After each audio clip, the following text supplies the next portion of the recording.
মানুষের জীবন বিশ্লেষণে দেখা যায় বেশিরভাগ মানুষ অজ্ঞতা আর মিথ্যা অহংকারের জগতে বিচরণ করে।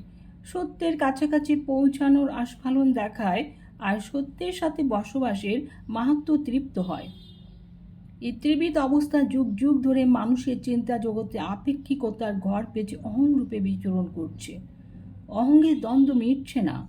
প্রতিপক্ষকে প্রতিদ্বন্দ্বী রূপে নিয়ে সবাই নিজেকে বড়, নিজেকে শ্রেষ্ঠ প্রতিপন্ন করার স্থূল সংগ্রামে লিপ্ত রয়েছে। আপন জাতি, ধর্ম, বর্ণকে নির্বিচারে শ্রেষ্ঠ বা সত্য বলে মনে করাও তা বহাল রাখার অন্ধত্বে প্রায় সবাই অবিচল। সত্যের মানদণ্ডকে নিশ্চিতভাবে চিহ্নিতকরণ ও তার অনুসরণের প্রশ্নে প্রাজ্ঞজনদের মধ্যেও ঐক্যমত্য প্রতিষ্ঠিত হচ্ছে না। সত্য দ্বিধা বিভক্ত, তাই মিথ্যার প্রকোপ বেশি।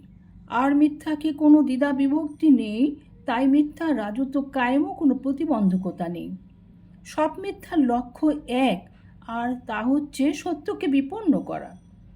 মনুষ্যত্বের সত্যরূপ মিথ্যার আবরণে ঢাকা পড়ে বিপন্ন হয়েছে।